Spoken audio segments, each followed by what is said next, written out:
I want to talk about healing and healing crises. What's a healing crisis? Well, depending on the person, right? Depending on the level of healing, the depth of it that has to happen, often at times can be overwhelming because what's happening is there's so much changing in the body and releasing toxins, emotions that the body, the fight or flight turns on. And this creates a crisis in the body because now it's feeling like it's under attack, right? Almost like an autoimmune type of thing, but it's different, right? It is the immune system coming to save you and coming to help. It's activated. And that can be very confusing to people because it's not comfortable. It's often associated with the pain or location or whatever's going on in somebody's body. And it also really forces us to take a step back and to be with where we are. And I understand that, look, when you're hurt, it's not fun. And there's a lot of things that come up when we get really severely hurt, or hurt in general.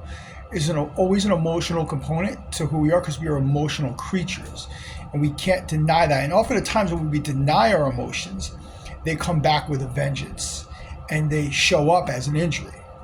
Doesn't mean the injury is not there, but it just means that there is a correlation between the two, and often both have to heal at the same time.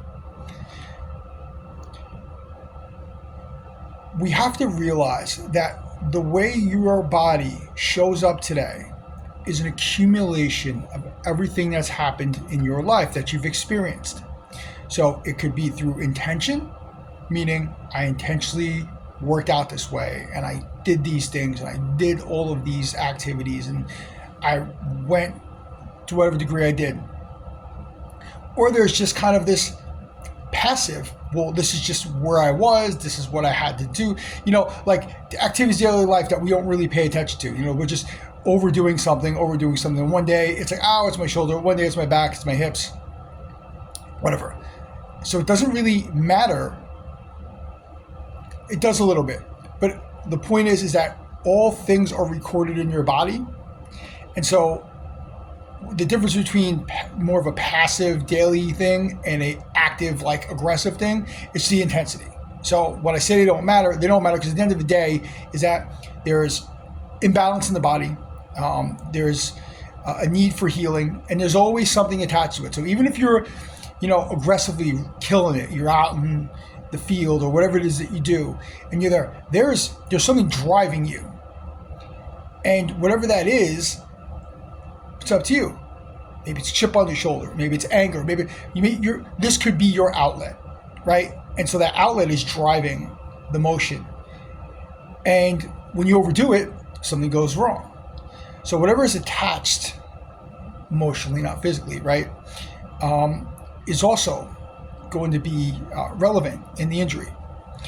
So when we have this healing crisis, this is what comes out. And we might have never understood this. Maybe we did a little bit and we just kind of thought it was what we're supposed to. Whatever, there's no judgment.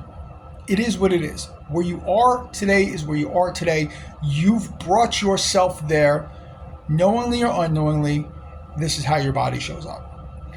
So the healing crisis often at times happens when we have an intense overload of emotions, distress, and physical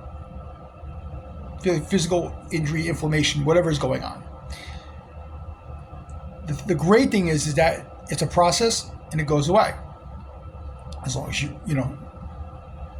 don't go crazy and panic and start doing things that might hurt you more. But ultimately, it's when the alarms go off, we have to stop.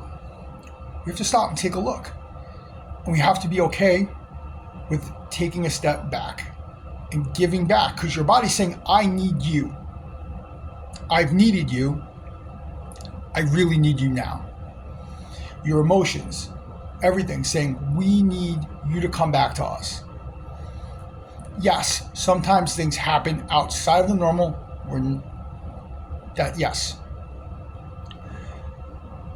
So when it comes to healing, after any sort of treatment, whatever it is you're doing, water, flushing out the toxins, water.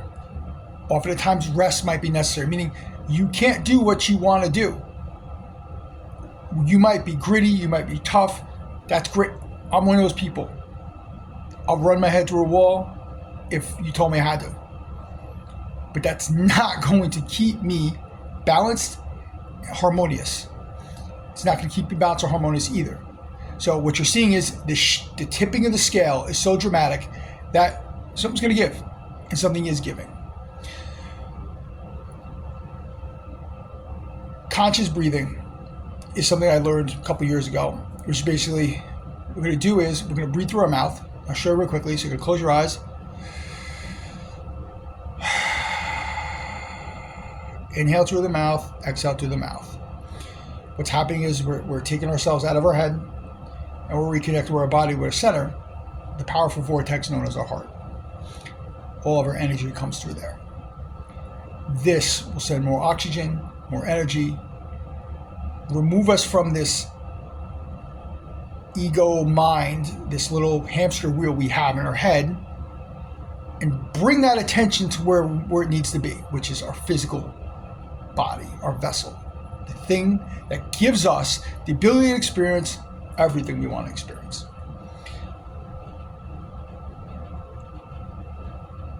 There's no time frame of how long it takes to feel better. But the more we practice things that help us feel better, the sooner we will get there.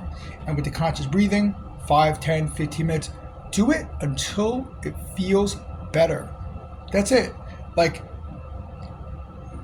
everybody's going to be different and everybody's going to accept this. But if you keep telling yourself, I'm not going to do that, like, there's often times there's a built-in resistance because it's fight or flight. Remember, when the nervous system's activated, when the fight or flight's on, we're either going to go for it or we're going to panic. We're going to push back. If you push away from healing, I understand there's things that can make you feel uncomfortable, and in your head will give you a million reasons why you should move away. But that's not what's in charge here. Your body's saying, I'm not your brain. Although your brain's a part of your body, I'm not your conscious, I'm not your thought process. I am your physical vessel. I need you to do this for me. And the more willing we are to do that for ourselves and to detach ourselves from what we think's going on, what we know is going on, and being open to the healing and open to the process, which isn't always comfortable. That is the best way we can work through this crisis and possibly even avoid a crisis, because if you're in resistance, often at times that's where the crisis is coming from, because you're telling yourself all these things that are supposed to be happening and your body's telling you that's not what's going on, and there's conflict, crisis. So there's no measurement for how much someone's going to be in crisis. There's no real signal that's going to say, okay, this person's going to be this way, this person's going to be that way. It's unique to yourself and to ourselves. I've had my own healing crises, right? They all happen differently and they all take in different amounts of time. However, when you let the healing happen, healing happens. And when you're in resistance to healing does not happen. I invite you to try something differently if you're still hurting and you're doing something, you're doing stuff that it's not working.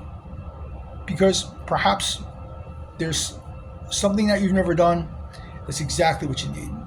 And if we choose to move away and back up, we can't get to the promised land. So I hope this makes sense, and I hope you find healing. And if you need healing, and if you're in anywhere, if you want to come see me here in San Diego, I'd love to do my best to help you.